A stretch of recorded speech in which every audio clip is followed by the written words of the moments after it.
At brunch, my mom sneered, saying the only reason I was invited was out of pity. I just sipped my coffee and smiled. That night, I shut down every family credit line and messaged my lawyer about selling the cabin. Days later, my brother called, nonstop. I watched the phone ring and stayed silent. All right, so picture this. For 35 years, I was basically a ghost in my own family, constantly trying to prove my worth to people who treated me like an inconvenient obligation. But then, one Sunday at a fancy brunch, my mother looked me dead in the eye and said the words that finally, irrevocably, broke me free. "You're lucky we even include you. Pity goes a long way." And honestly, in that moment, something inside me snapped. Not in anger, not in tears, but with a quiet, icy resolve that would change everything. My name is Charmaine, and even now, I'm still mending the deep wounds my family inflicted. I'd built this incredibly successful life as a software developer, a world away from their toxicity, but I kept this fragile thread of contact, some stubborn hope that maybe, just maybe, they'd finally see me. That Sunday, when they invited me to this upscale brunch, I thought, okay, maybe this is it, a fresh start. But between the clinking mimosas and the trendy avocado toast, the mask slipped. My mother, Elaine, leaned in, a smirk playing on her lips, and delivered that devastating line. I just sipped my coffee, smiled back, and knew exactly what I had to do. That night, I logged in, disabled every single family credit account, and emailed my lawyer about selling the cabin. Growing up in Fairfield, Connecticut, our life looked perfect from the outside. A sprawling colonial manicured lawn, heated, pool, the whole 9 yards. But inside, that 4-bedroom house was a fortress of emotional coldness, a place where I could never quite measure up. My childhood room, painted pale blue at my mother's insistence, even though I loved green, became my sanctuary, my personal prison. From elementary school all the way through high school, I was the star student, straight A's, honor societies, debate team captain. My achievements piled up, gathering dust, while my brother, Nathan, got lavish praise for mediocre baseball and average grades. At my high school graduation, where I was the valedictorian, my dad, Richard, was checking his BlackBerry, and my mom later complained my dress looked department store. My father would always dismiss my perfect report cards, saying, "We expect excellence from you, Charmaine. Nathan needs more encouragement. He's not naturally gifted like you." It was this backhanded compliment, their justification for years of emotional neglect. Our family fortune came from Richard Wilson Enterprises, a commercial real estate company my dad built in the 80s. By the time I was 10, they owned shopping centers across 3 states. My mom, a former beauty queen, dedicated herself to climbing social ladders. She joined charity boards, not out of compassion, but for connections, hosting dinner parties where I was paraded out briefly like an exotic pet before being sent upstairs. The family cabin in Vermont, nestled on Lake Champlain with 6 bedrooms and a private dock, was part of our carefully curated public image of wholesome togetherness. It appeared on Christmas cards, a legendary place of happiness. In reality, weekends there meant my dad working remotely, my mom on the phone planning social events, Nathan playing video games, and me reading alone on the dock. I remember one Thanksgiving when I was 12, I overheard my mother telling her sister, "Of course, Charmaine is smart, but she lacks social graces. Nathan has that natural charm people gravitate toward." After that, I never entered a room without announcing myself first. When I got a full scholarship to MIT for computer science, they seemed almost disappointed. "We could have paid," my father said, as if my achievement somehow lessened them. Nathan, on the other hand, went to Boston College with mediocre grades, and my parents paid for everything, including an off-campus apartment. During college, I wasn't just learning programming. I was developing serious financial acumen. I created a stock prediction algorithm that caught the attention of investment firms. By graduation, I'd turned my living stipend into a modest investment portfolio. Ironically, this financial insight led to my deep entanglement with their money. After Nathan lost $40,000 in a single weekend trading penny stocks, my father asked me to keep an eye on things. That vague request snowballed. By my late 20s, I was the unofficial family financial advisor. I set up trusts, managed investment accounts, optimized tax strategies, and digitized their entire financial infrastructure. I automated bill payments for their properties, built secure access systems, and created redundancies that only I fully understood. All while building my own career at a financial software firm, eventually becoming a senior developer. My own Cambridge apartment remained deliberately modest despite my growing wealth. A 2-bedroom condo with industrial furnishings and walls lined with books. That was my true home. Here, with friends like Sophia and Jordan, I found the genuine connections my family never offered. Yet, I kept going back. Each birthday dinner, holiday gathering, every family event reopened wounds that never quite healed. I kept managing their money, offering expertise they simultaneously relied on and dismissed. Charmaine has her little computer job, my mother would say at charity galas, patting my hand, making any objection seem oversensitive. My father maintained his emotional distance through work, his rare direct communications usually just texts asking for financial guidance. Nathan, following the path they'd cleared for him, joined the business, but his VP title was just for show. Junior employees did his actual work. The irony was crushing. Despite being treated as insignificant, I controlled the digital infrastructure of their financial lives. Every password, every account access point, every automated payment flowed through systems I created. They needed me, yet pretended my work was trivial. This contradiction had been building for years, leading to that fateful brunch. The invitation came via text on a Wednesday. Family brunch, Sunday at Maison Bleu, 11 a.m. Your presence expected. No please, no question mark. My mother always communicated in imperatives. What she didn't know was I'd recently found disturbing transactions. While doing routine maintenance, I saw Nathan had withdrawn nearly $80,000 in 2 months from his trust fund, all from ATMs near Mohegan Sun Casino. He'd opened secret credit cards with astronomical balances. His gambling addiction explained his jitters and constant loan requests. My parents were oblivious, blaming his ex-wife, Vanessa, and their divorce settlement. Revealing his addiction would cause chaos, but concealing it made me complicit. Plus, my parents had decided to renovate the Vermont cabin without consulting me, despite my partial ownership inherited from my grandmother. They were eliminating the library she'd specifically designated for me in her will.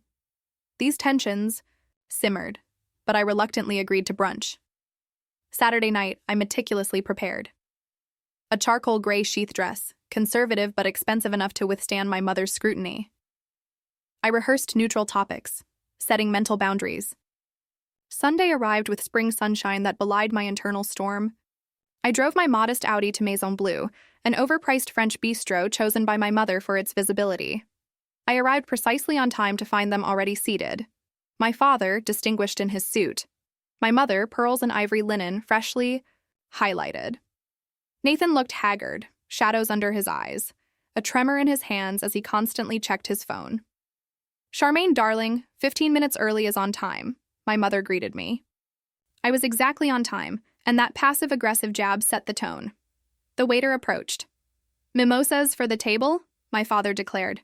Charmaine will have coffee, black. She avoids alcohol because of her migraines. Untrue.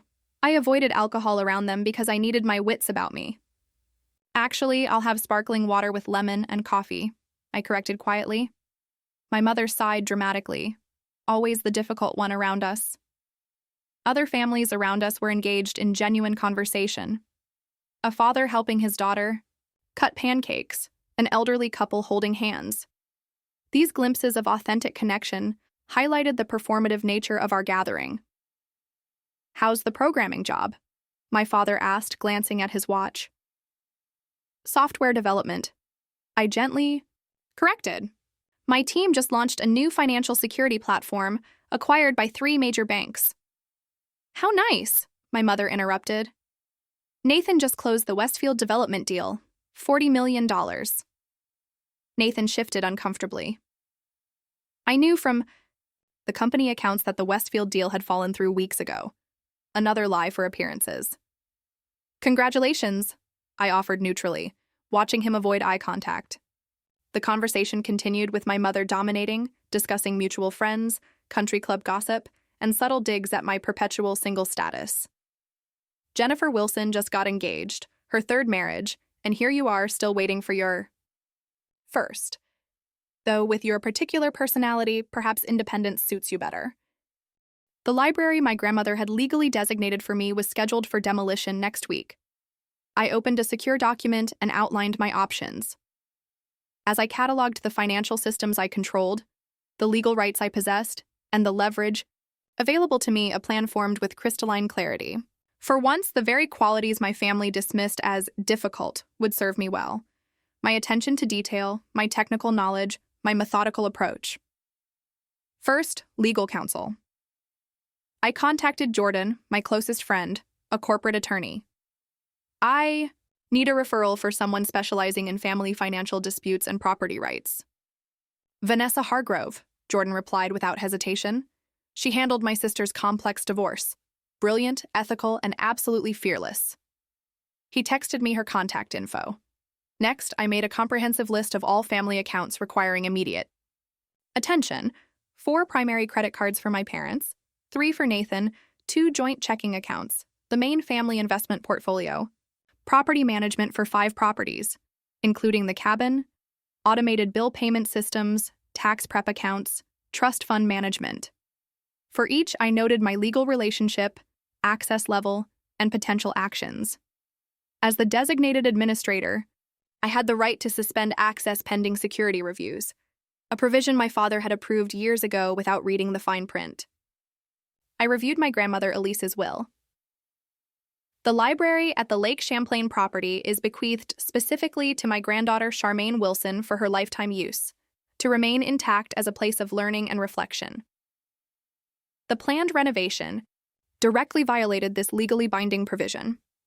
By 9 p.m., my emotions had stabilized, and my plan had solidified. I would not act from anger, though it was justified. I would not seek revenge, though the opportunity presented itself. Instead, I would simply stop protecting them from the consequences of their actions while asserting my own legal rights. I prepared a simple meal, eating mechanically while reviewing potential outcomes. My family would be angry. They would threaten and cajole. They might even temporarily seem remorseful.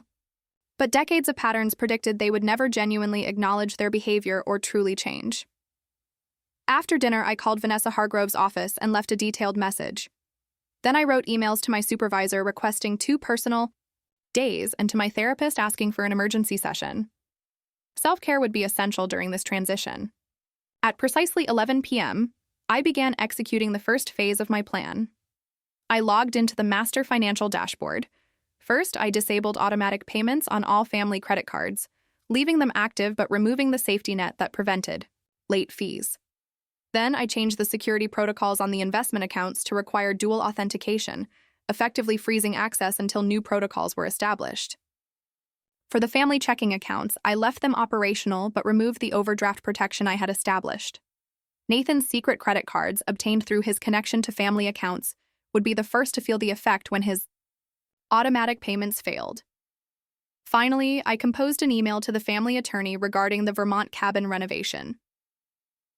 Dear Mr. Steinberg, I am writing regarding the planned renovation of the family property at Lake Champlain, Vermont. As you are aware, I am a partial owner of this property, with specific provisions regarding the library as established in Elise Wilson's will. Attached. I have not approved the current renovation plans, which include demolition of this space. Please advise the contractors that work must cease immediately pending legal review. I have copied the relevant county permitting office to ensure compliance. I have retained separate counsel in this matter. Please direct future communications. To Vanessa Hargrove at Hamilton Legal Partners. Regards, Charmaine Wilson. I sent the email with supporting documentation, copying the contractors, permitting office, and Vanessa Hargrove's office. As midnight approached, I completed the final step. I composed a brief, factual email to my parents and brother. I am stepping back from management of family financial affairs effective immediately. Security protocols have been updated to protect accounts during this transition. I have also addressed the legal issues regarding the Vermont property renovation through appropriate channels. I will be unavailable for direct communication for the foreseeable future as I reassess my relationship with this family. Charmaine. I clicked send, then systematically logged out of all accounts.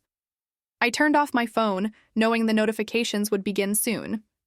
For the first time in years, I felt the weight of family obligation lift from my shoulders. In its place was not vindication or triumph, but something quieter and more profound. The beginning of freedom. The next morning, I awoke before my alarm, feeling strangely lighter despite the confrontation looming. I performed my usual routine with deliberate mindfulness, brewing coffee, stretching, 5 minutes of meditation, simple acts that grounded me in my own life rather than in family drama. At 8 a.m., I powered on my phone to find 17 missed calls, 23 text messages, and 9 voicemails. I ignored them all, instead calling Vanessa Hargrove's office. Her assistant had already scheduled an emergency consultation for 9:30. I'll need all documentation regarding property ownership, financial systems, access agreements, and any written communications about the renovation, the assistant advised. Already compiled, I assured her, having spent the early morning organizing digital files. Before leaving, I took additional security measures, changed all my personal passwords, removed family members from my emergency contacts, and activated enhanced security on my personal accounts. I also withdrew $4,000 in cash from my personal bot. Savings, knowing financial warfare might escalate quickly. Vanessa Hargrove's office occupied the 14th floor of a sleek downtown building. The attorney herself projected composed confidence, her gray suit impeccably tailored, her handshake firm. "Jordan speaks highly of you," she said, gesturing me to a seat. He mentioned this involves complex family financial entanglements and property disputes. For the next hour, I outlined the situation with clinical precision, providing documentation for each claim. Vanessa asked incisive questions, taking meticulous notes. "Based on these documents, your position is legally sound," she concluded. "The cabin library provision is explicitly protected in the will. Your administrator access to financial systems was formally granted by your father. The question now is what outcome you desire." "I want 3 things," I replied. "First, protection of my legal rights regarding the Vermont property. Second, complete separation from family financial management without becoming their scapegoat. Third, immunity from any potential accusations of financial impropriety, as I expect them to blame me for Nathan's gambling losses once they become apparent." Vanessa nodded. "Reasonable objectives. I recommend immediate legal notices regarding the property renovation, formal documentation of your resignation as financial administrator, with a comprehensive accounting of the current state of affairs, and preemptive documentation regarding Nathan's unauthorized withdrawals to protect you from false accusations." "How quickly can we proceed?" I asked. "I'll have preliminary documents ready this afternoon. The property injunction takes priority since construction is imminent." After leaving Vanessa's office, I went to my bank and opened a new account at a different institution. I transferred the majority of my personal funds, leaving only minimal balances in accounts potentially linked to family finances. By noon, my phone had accumulated 30 additional missed calls. I listened to one voicemail. From my father, "What the hell do you think you are doing? Fix this immediately. Your behavior is unacceptable." His voice held that familiar tone of someone who expected immediate compliance. For the first time, I felt immune to its effect. At 1 p.m., I met with my therapist, Dr. Caroline Reed, who had accommodated my emergency request. "This represents a significant boundary establishment," she observed after I recounted recent events. "How are you managing the emotional aftermath?" "Vacillating between relief and guilt," I admitted. "Intellectually, I know this is necessary self-protection. Emotionally, decades of conditioning are hard to overcome. The guilt is a programmed response," Dr. Reed reminded me. "Your family installed those buttons precisely to prevent this kind of self-advocacy." I spent the afternoon working with Vanessa's team, signing affidavits and reviewing legal notices. By 5 p.m., the following actions had been taken. Emergency injunction filed against the Vermont cabin renovations based on will provisions. Formal resignation as family financial administrator with complete documentation of account statuses. Certified letters prepared for all financial institutions documenting the change in authority. Evidence of Nathan's gambling withdrawals placed in secure legal hold.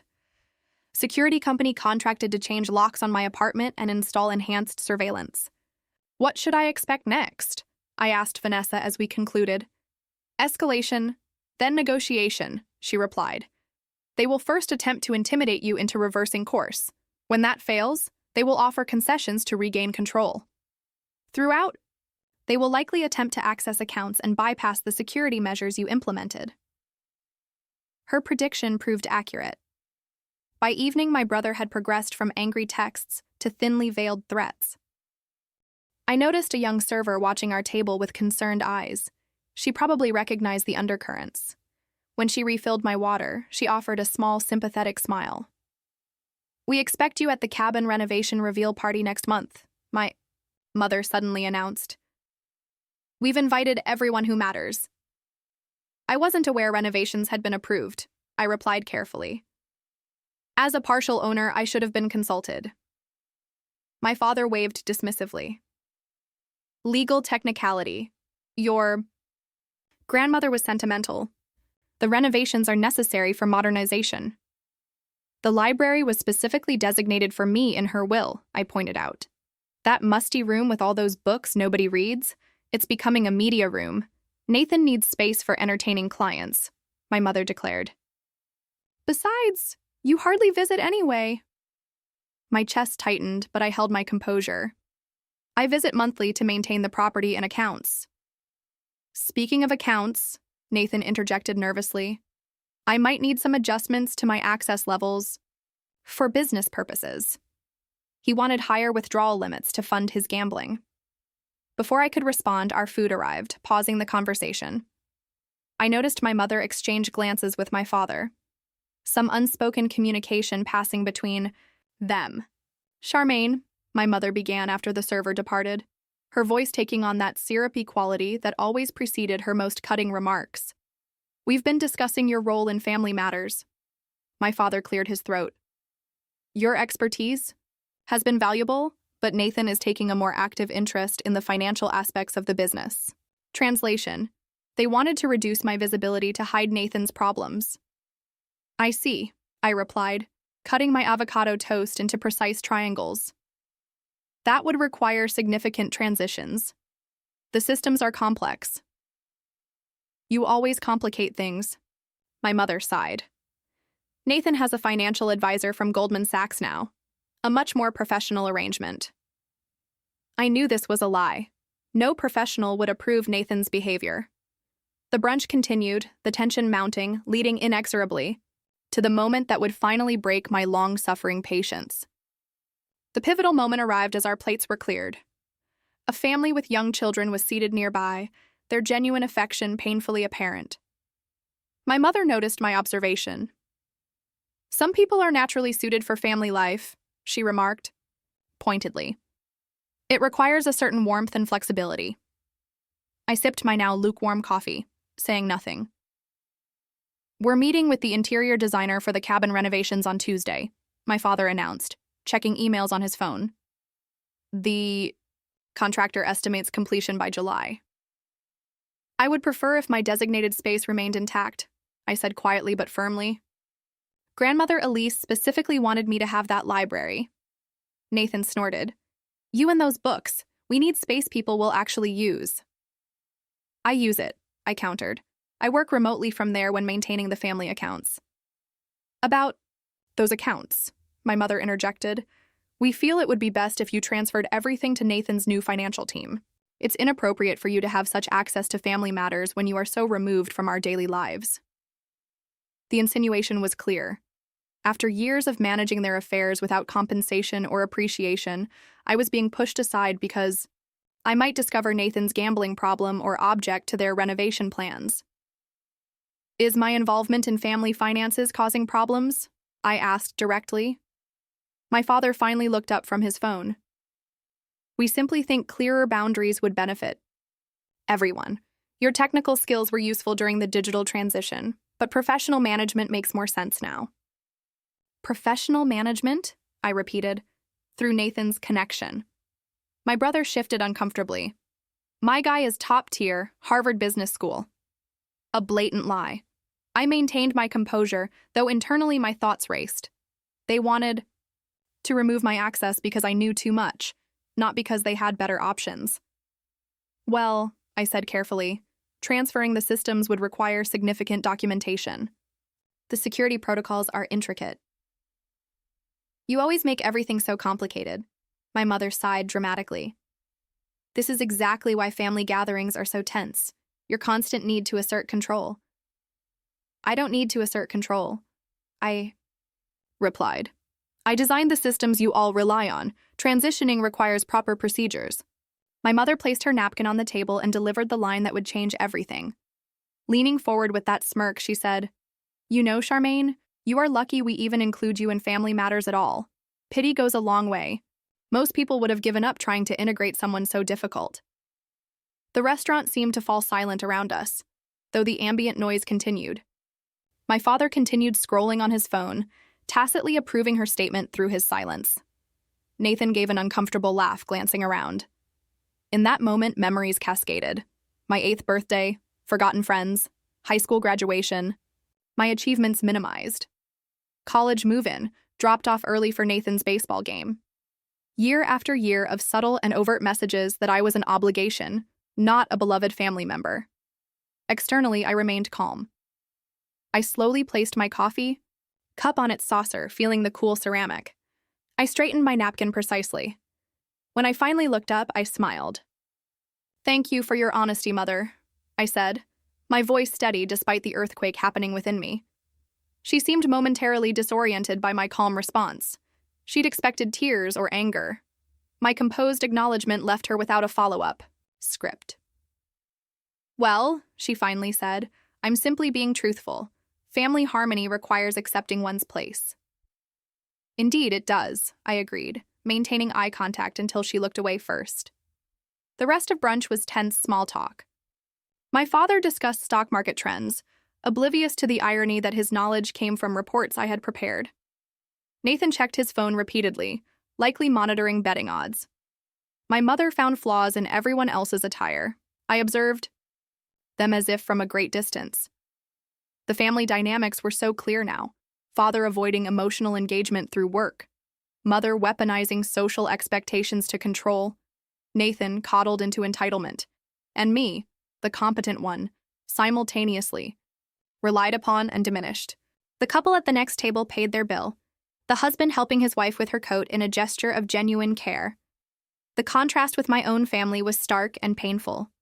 What would it be like to be valued simply for existing?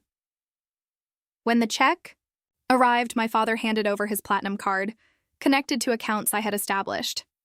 The irony wasn't lost on me. "We expect you Tuesday for the design meeting," my mother stated as we prepared to leave. Not a request, a command. "I'll check my schedule," I replied noncommittally. "Your work can surely spare you for family priorities," she pressed.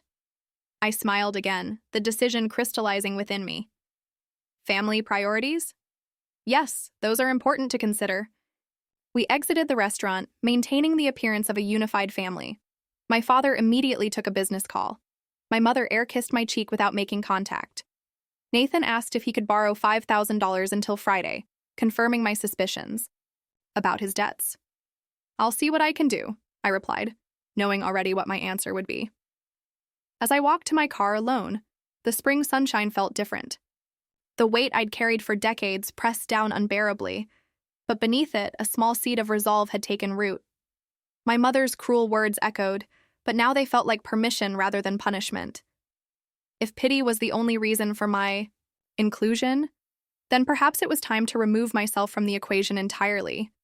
And in doing so, I would finally establish the boundaries I had failed to create for 35 years. The 20-minute drive home passed in a blur. Once inside my apartment, I methodically hung up my coat, placed my keys in their bowl, and walked to my home office. Only then, surrounded by my books and achievements, did I allow the emotional dam to break. Tears came silently at first, then in heaving sobs that bent me forward in my ergonomic desk chair. "You are lucky we even include you." The words replayed, in an endless loop. 35 years of seeking approval from people constitutionally incapable of giving it.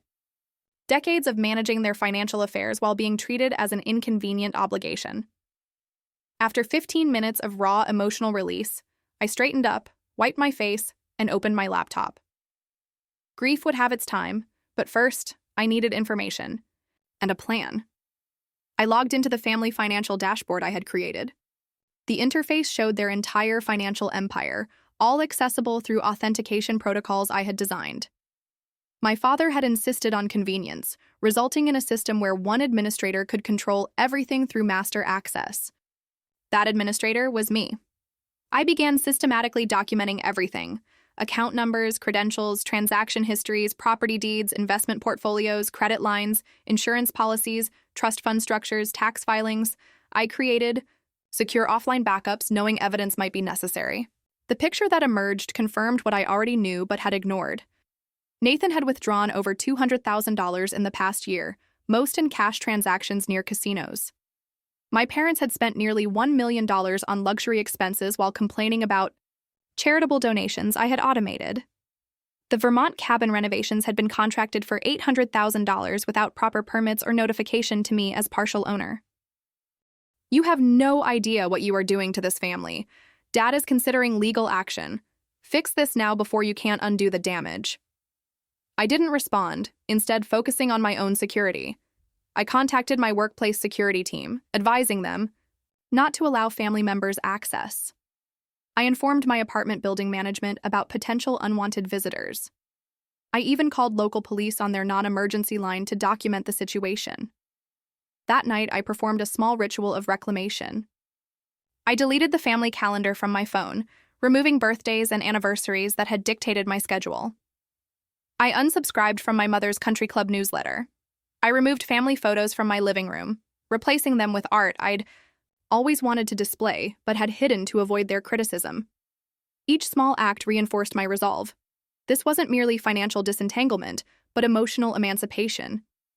The systems of obligation and diminishment that had defined my family relationships were being dismantled methodically, just as I had once built their financial infrastructure. The next morning brought the first serious consequence. Nathan called from a new number I hadn't blocked. The credit card company declined my payment, he said without preamble when I answered. I need $30,000 by tomorrow or there will be serious problems. What kind of problems? I asked calmly. Casino markers, he admitted after a pause. Look, I know you're upset about what Mom said, but this is serious. These are not people you mess with. Your gambling debts are not my responsibility, I replied. But you're the one who disabled the payment systems, he shouted. You did this on purpose. I resigned as administrator after being told my involvement was no longer wanted, I responded evenly. The transition has consequences. Dad is furious. He cannot access the investment accounts. Mr. Phillips at First National Bank can help him establish new security protocols. I provided complete documentation in my resignation letter. This is not a game, Charmaine, Nathan warned. You are destroying the family. The family was destroying me, I replied, then ended the call. Within the hour, my father attempted similar tactics through his attorney, who called Vanessa directly. She later reported they demanded immediate restoration of all access in exchange for discussing my concerns about the cabin renovation. I advised them that access protocols were changed as part of your formal resignation from financial management duties, with complete documentation provided for continuity, Vanessa explained.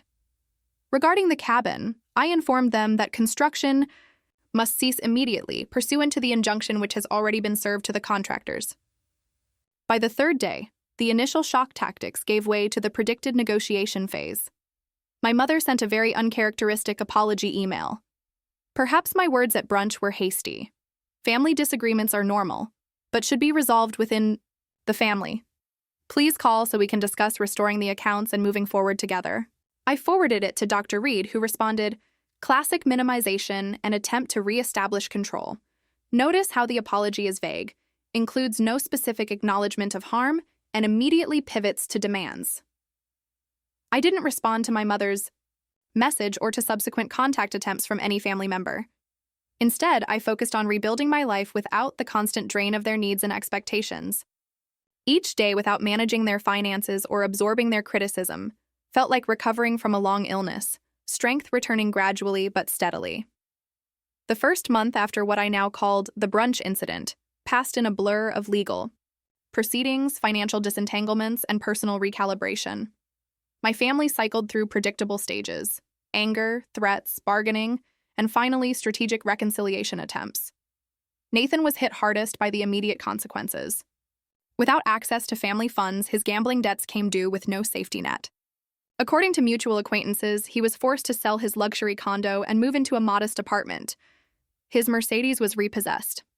The casino markers required intervention from my father, who reportedly paid over $100,000 to prevent more serious consequences. My parents faced their own adjustments. The credit card suspensions resulted in embarrassing declined transactions at social events. My father had to personally contact financial institutions to establish new access protocols, a task he'd always delegated. My mother found herself without automated payments for her country club membership, resulting in a late fee and temporary suspension of privileges. The Vermont cabin renovation became a legal battle that quickly expanded beyond the library. County. Inspectors, alerted by Vanessa's filings, discovered multiple code violations and insufficient permits. Construction was halted indefinitely, pending comprehensive review. My parents faced potential fines. Through all this, I maintained strict communication boundaries. All contact went through Vanessa, who provided me with weekly summaries rather than forwarding every message. I changed my personal email and phone number, sharing the new contact information only with trusted friends and colleagues. My professional life flourished in the absence of family demands. Freed from constant interruptions for tech support and financial management, I completed a major project ahead of schedule, earning recognition from senior management. I accepted a speaking opportunity at a financial technology conference, something I'd previously declined due to family obligations that inevitably arose whenever I had important commitments. Sophia and Jordan formed a protective circle around me, vetting invitations and providing sanctuary when memories became overwhelming.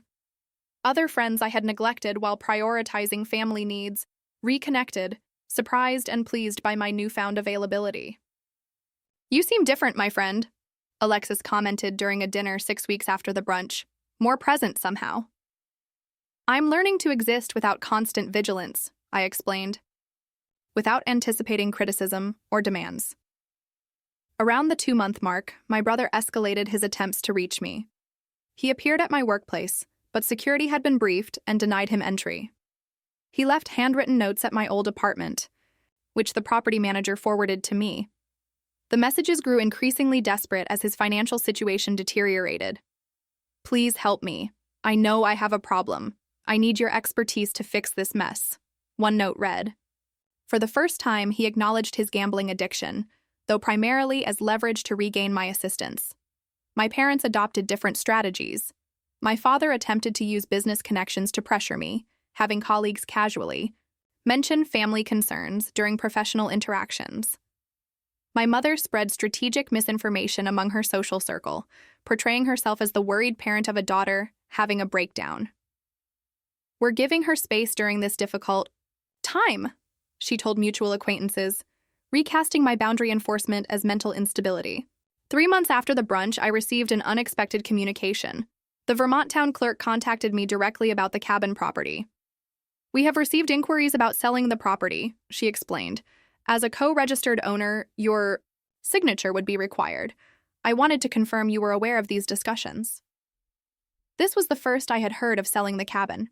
Apparently, facing renovation complications and unable to use the property as planned, my parents were attempting to liquidate the asset without involving me directly. Vanessa immediately filed additional legal notices protecting my ownership interest. "They cannot sell without your consent," she assured me. "This appears to be a pressure tactic." Indeed, the following day brought the first direct communication from my father in months. "The cabin situation has become untenable due to your obstruction. We have interested buyers prepared to offer $7 million. Your share would be substantial. Contact me to discuss terms if you want to be included in this opportunity." The implicit threat was clear: cooperate or be excluded. Vanessa advised that no legal mechanism existed for them to sell without my consent, making this an empty threat designed to prompt engagement on their terms. I did not respond. 4 months after the brunch confrontation, financial reality forced more significant changes in my family's circumstances. Nathan, now attending Gamblers Anonymous according to mutual friends, took a legitimate job at an insurance company, far below his previous executive position. My father, facing investment losses without my management, downsized his company operations and sold one of their vacation properties in Florida. My mother resigned from 2 charity boards, citing family priorities, but actually unable to maintain the expected donation levels. Throughout this period, I continued my own healing journey. Weekly therapy sessions helped me recognize and counter the ingrained beliefs about my worth and role. I established a regular meditation practice. I took a pottery class I'd always been interested in but had dismissed as impractical. I dated casually for the first time in years, no longer worried about family interrogations about potential partners. 5 months into this new reality, my mother attempted a different approach. She appeared unannounced at a charity event I attended, calculating correctly that I would not create a scene in public. "You look thin," she said, intercepting me near the restrooms. She had lost weight, and her designer outfit seemed last season rather than her usual cutting-edge style. "Thank you," I replied neutrally. "I need to return to my table." "This separation has gone on long enough," she continued, as if I hadn't spoken. "Your father and I are prepared to forget recent unpleasantness. Nathan is doing better. The family needs to reunite." "I am not available for that discussion," I stated calmly. "We are still your family," she insisted, a familiar edge entering her voice. "You cannot simply erase 35 years of history." "I am not erasing history," I replied. "I am honoring it by finally responding appropriately to it." I walked away before she could respond, rejoining my friends. Later, I learned she had left the event immediately. The 6th month brought an unexpected development. Nathan contacted Vanessa directly, requesting a mediated meeting without our parents involved. After consultation with Dr. Reed, I cautiously agreed to a short meeting at Vanessa's office with specific parameters established in advance. Nathan arrived looking substantially different than the polished executive image he'd previously maintained. His designer clothes were replaced by department store business casual. The expensive watch was gone. Most notably, the entitled confidence had vanished. "Thank you for seeing me," he began. Once we were seated in Vanessa's conference room, "I know you have no reason to trust anything I say." "Why did you request this meeting?" I asked directly. He placed a 6-month sobriety chip on the table. "Gamblers Anonymous, not my first attempt at the program, but the first one that's sticking." "Congratulations," I said sincerely. "Hitting bottom was necessary," he continued. "When you stopped enabling the family, everything collapsed quickly. Dad had to face that his company was overleveraged. Mom had to confront that her social standing was built on financial quicksand. And I had to admit I was an addict, not just having bad luck." "Why tell me this?" "Because you were right," he said simply, "about everything. And none of us would have changed without what you did. I'm not asking for money or help or even forgiveness. I just thought you deserved to know that your actions forced growth, at least for me." We spoke for 30 minutes. He detailed his recovery program, his new modest job with its regular hours and accountability, his studio apartment where he lived within his actual means for the first time. He did not ask about my life or attempt to extract promises for future contact. As the meeting concluded, he said something that pierced the careful emotional walls I had constructed. "I always knew you were the strongest one of us. I just never understood that your kind of strength was the one that mattered." I did not commit to future contact, but agreed to consider it if his recovery remained consistent. It was the first family interaction in 6 months that did not leave me feeling diminished or drained. Our parents, however, maintained their position. When they learned of my meeting with Nathan, they attempted to leverage it as an opening for their own demands. My father sent a formal letter outlining a family reunification plan that primarily involved me resuming management of accounts and withdrawing legal objections to their property decisions. My mother left a voicemail presenting a distorted version of events. "Now that tempers have cooled, we can put this unfortunate misunderstanding behind us." I saved these communications as documentation but did not respond. Their inability to acknowledge the true dynamics at play confirmed that my boundaries remained necessary. 6 months after that fateful brunch, I stood at an inflection point between past and future. The legal matters were largely resolved, with formal agreements regarding the cabin property and complete separation of financial affairs. My professional life was thriving. My social connections were deepening, my sense of self strengthening daily. The path forward remained uncertain, but for the first time, that uncertainty felt like freedom rather than anxiety. I had learned that family connections, when toxic, were not obligations to be endured, but patterns to be broken. The words that had once wounded me so deeply, "You are lucky we even include you," now seemed like the key that had unlocked my prison door. 6 months evolved into a year. Seasons changed, holidays passed. Life continued its forward momentum.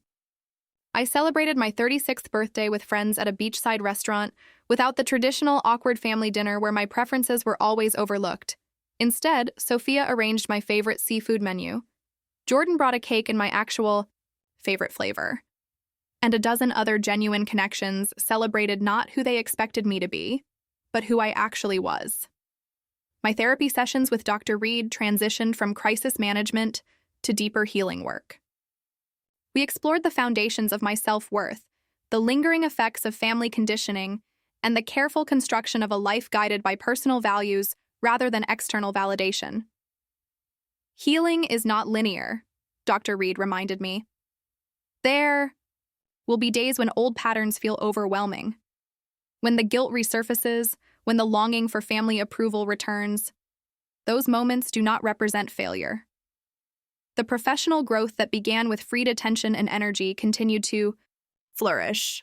I received a significant promotion to Director of Financial Security Systems, leading a team developing next-generation protection protocols.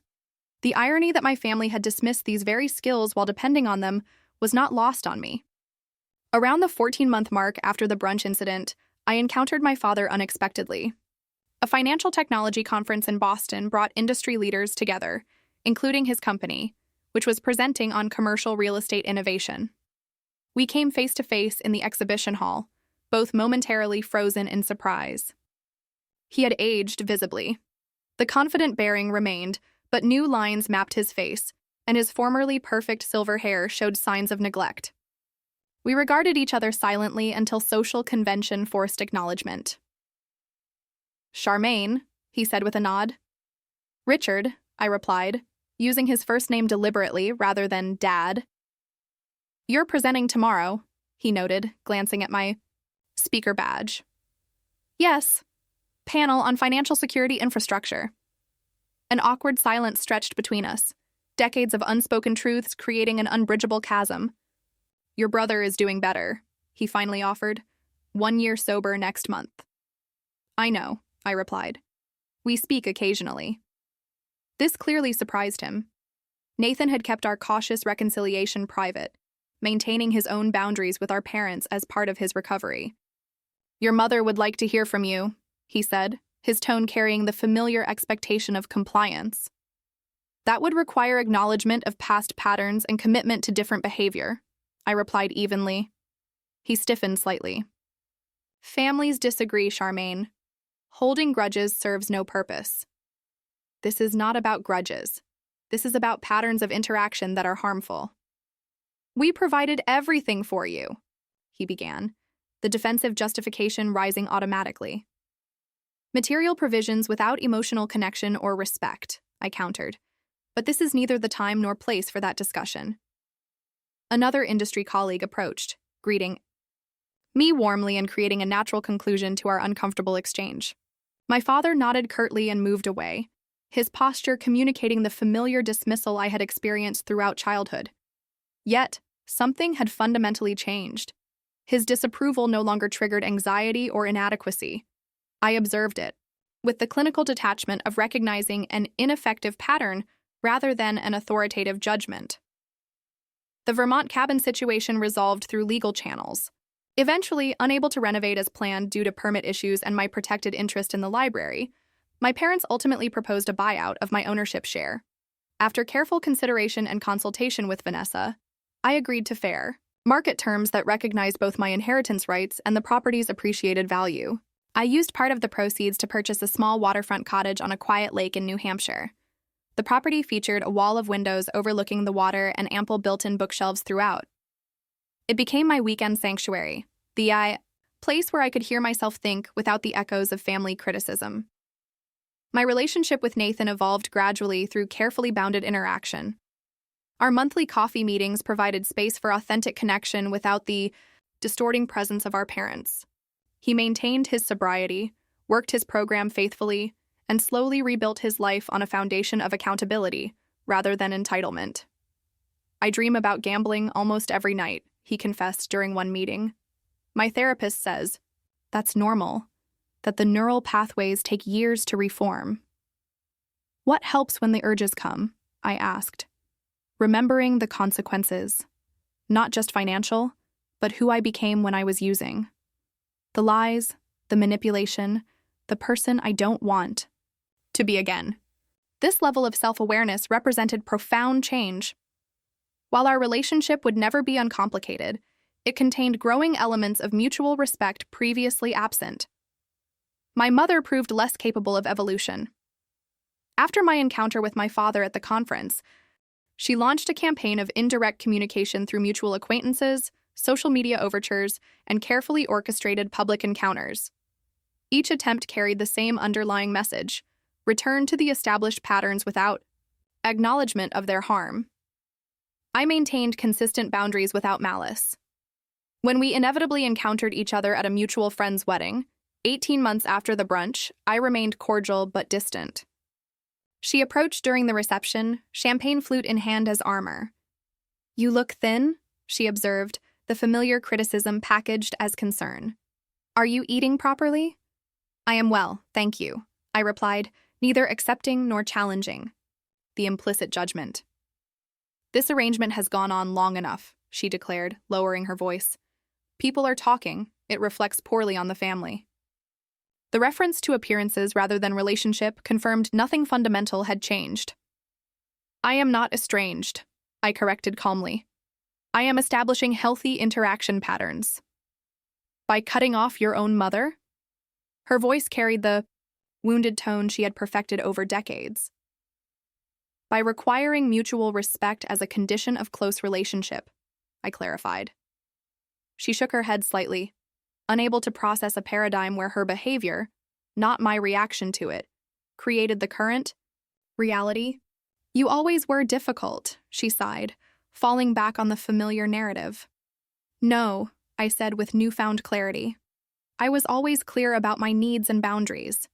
That clarity was labeled difficult because it did not serve others' preferences." Our interaction ended shortly after, with neither resolution nor escalation. Like my encounter with my father, it confirmed that while people can change, not everyone chooses to. Some remain committed to narratives that preserve their position, regardless of the relationship cost. 2 years after the brunch that catalyzed transformation, I sat on the dock at my New Hampshire cottage, watching the sunset paint the lake in gold and crimson. A journal rested in my lap, its pages filled with reflections on the journey from that momentous Sunday to the present. The healing process had been neither linear nor simple. Certain dates still triggered emotional echoes. Holidays carried complicated memories. Dreams sometimes replayed old family dynamics with painful clarity.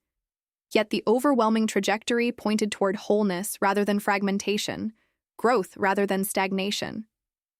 I had learned crucial lessons through this painful but necessary separation.